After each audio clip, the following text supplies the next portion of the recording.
별들의 매매리그 순위 보겠습니다. 1위는 조은구 전문가입니다. 51.07% 수익률로 1위를 기록하고 있습니다.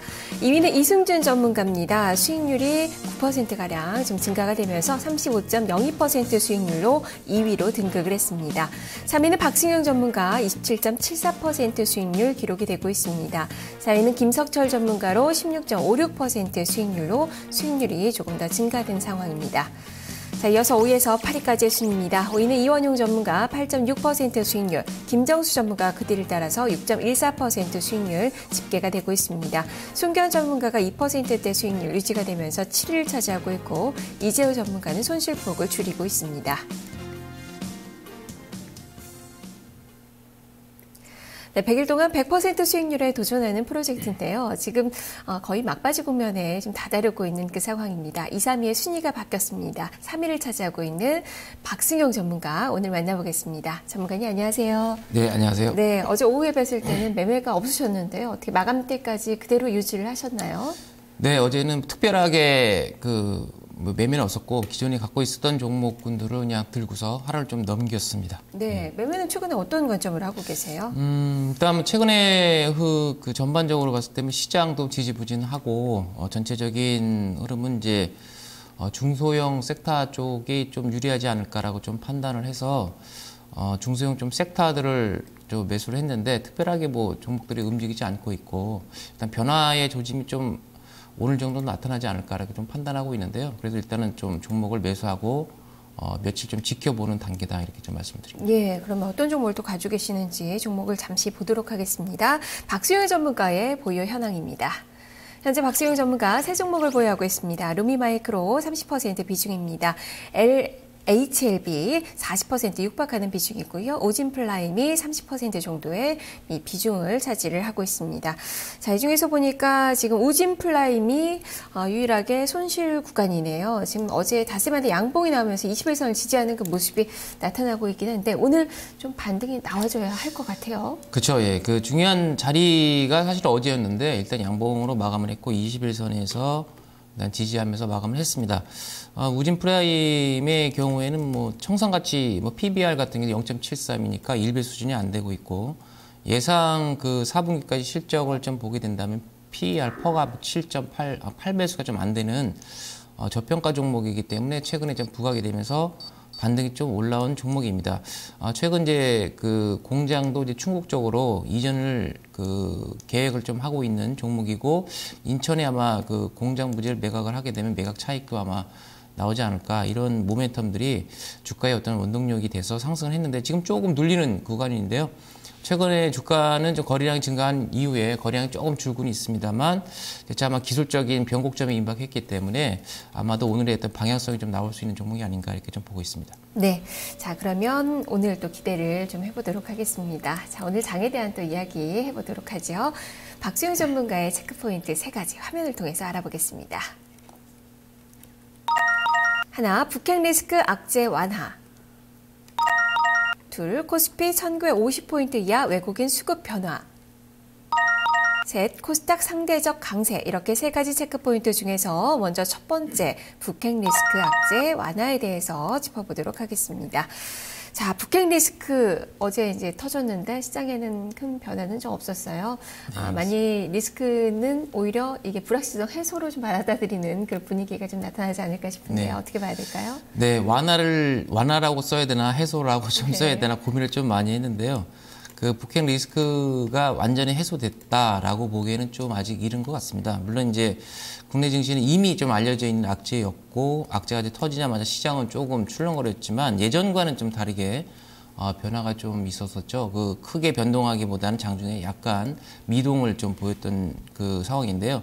과거 사례를 보더라도 예전에 이제 그 북핵 리스크라든가 북한의 도발 등 그 악재가 좀 불거졌음에도 불구하고 보통 장중에 출렁거리거나 그 이후에는 보통 상승하는 경우가 좀 사실 좀 많이 있었습니다. 그리고 전일 같은 경우에 북핵 리스크가 좀 있긴 했습니다만 PER 퍼상으로는 1950이 저평가 수준이기 때문에 아마도 이미 좀 알려졌던 악재이고요. 이런 것들이 선반영된 게 아닌가 이렇게 좀 볼 수 있겠고, 일단 악재가 하나가 좀 거쳤기 때문에 주식시장은 다시금 좀 안정화되면서 1950선을 돌파하는 흐름을 좀 기대해 봐도 되지 않을까 이렇게 좀 생각이 됩니다. 네.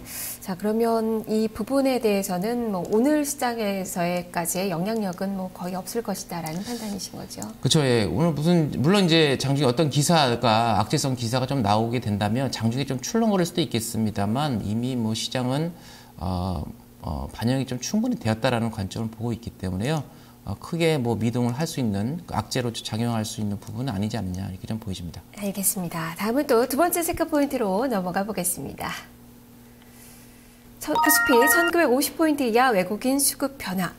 네, 어제 이렇게 악재가 있었음에도 불구하고 외국인의 매수세는 이어지고 있습니다. 지금 외국인 투자가들 4일 연속의 순매수세가 들어오고 있는데요. 자, 이 부분 좀 어떻게 봐야 될까요?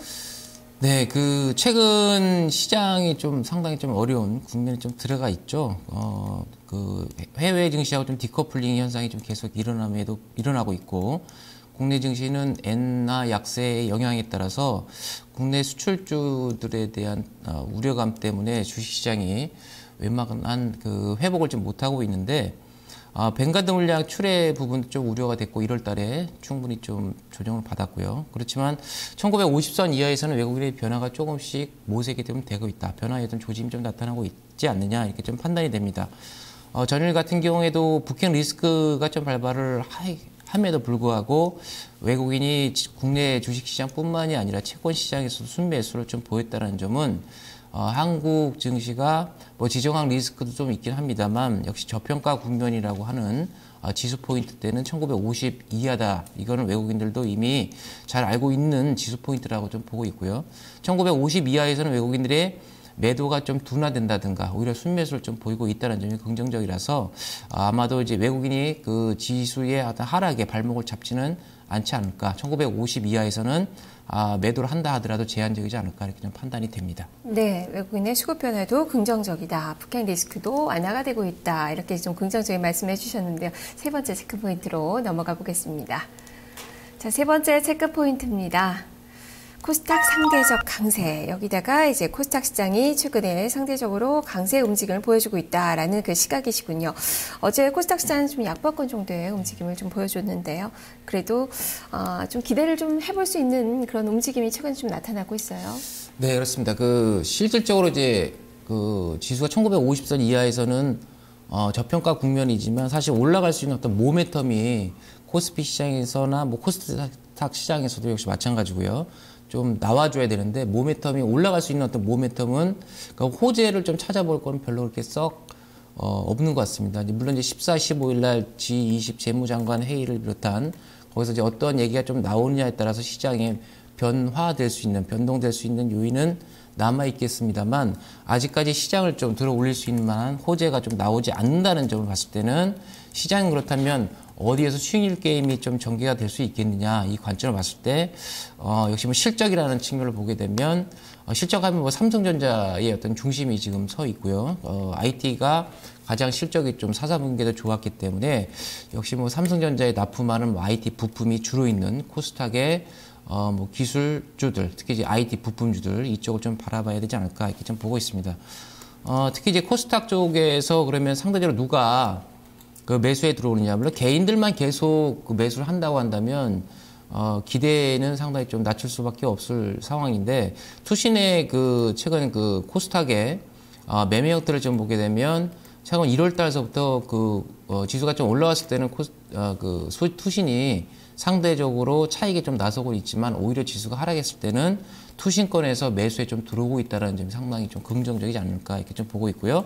그렇다면 양 시장 모두에서 어느 쪽을 좀 봐야 되느냐. 물론 이제 코스피 시장에서는 연기금이 매수에 들어오고 있는 것들을 좀 최근에 좀 볼 수가 있겠죠. 하지만 연기금은 뭐 방어하는 정도의 즉 뭐 빠지면 매수하는 정도의 수준이라고 봤을 때 오히려 투신권은 공격적인 어떤 매수를 코스닥에서 해주고 있다. 이렇게 봤을 때는요. 역시 수익률 게임상 코스피보다는 코스닥이 훨씬 더 유리하고 역시 코스닥에서 실적이 뒷받침되는 종목군들 소위 말하면 이제 IT 부품이라든가 뭐 카메라 모듈 그다음에 PCB 이런 종목들이겠죠. 뿐만이 아니라 이제 바이오 관련된 종목군들 이런 거에 대한 좀 집중적인 매매가 좀 필요한 시기가 아닌가 이렇게 봅니다. 네, 투자 전략을 코스닥 시장 쪽으로 좀 세워보자라는 말씀이시군요. 자, 그러면 오늘 장에 대한 투자 전략은 어떻게 세우고 계신가요? 네, 오늘은 1950선을 좀 회복을 기대를 하고 있습니다만 옵션 만기가 또 하루 앞뒀기 때문에 지수의 상승은 좀 제한될 수밖에 없지 않을까라고 좀 보여집니다. 전일에도 프로그램 매물이 좀 지수에 악영향을 좀 미쳤는데요. 특히 보게 되면 이제 옵션 만기를 앞두고 관망세가 좀 뚜렷한 그런 장이 아닌가 이렇게 좀 보여집니다. 코스피 같은 경우에도 전일 같은 경우에 거래 대금과 거래량이 좀 줄어드는 이런 모습이 좀 나타나고 거래 대금이 줄어드는 모습이 나타나고 있는데요. 특히 이제 옵션 만기 이후의 시장 변화를 좀 살펴봐야 될 것 같고, 어제는 사실 외국인들이 매수를 했지만 삼성전자와 현대차에 사실 좀 매수가 몰려 있었습니다. 사실 그 삼성전자와 그 현대차를 빼게 되면 매수가 다른 쪽에서는 좀 미미했는데요. 일단 지수 방어다라는 관점이고, 옵션 만기 이후에 아마 외국인의 변화가 좀 생기지 않을까 이렇게 좀 보고 있습니다. 그렇다면 코스닥의 매수 기관들이 아까 말씀드렸던 것처럼 이제 투신을 비롯한 기관들의 매수하고 있는 종목군들, 여기에 좀 관심을 가져야 될 하루가 아닌가 이렇게 좀 보고 있습니다. 네, 그 종목들이 이제 궁금한데요. 오늘 매수를 고려하고 계신 그 종목들 있다면 들려주시죠. 네, 뭐 최근 이제 시장에 이제 부각이 되는 것은 LED 업황 쪽이 아닌가 이렇게 보고 있습니다. 그 코스닥 쪽에서는 루메스를 외국인들이 좀 집중적으로 기관들이 좀 매수에 좀 들어오고 있는 모습이 나타나고 있는데, LED 업황의 루메스라든가 서울반도체, 루미마이크로 뭐 이런 종목군들, LED 관련 종목에 대한 단기 트레이드 관점을 좀 봐야 될 것 같고요. 그다음에 IT 부품 중에서 그다음에 KH 바텍이라든가 그다음에 이런 종목들, 그다음에 플렉스컴 이런 종목 좀 봐야 되지 않을까 이렇게 보고 있고요.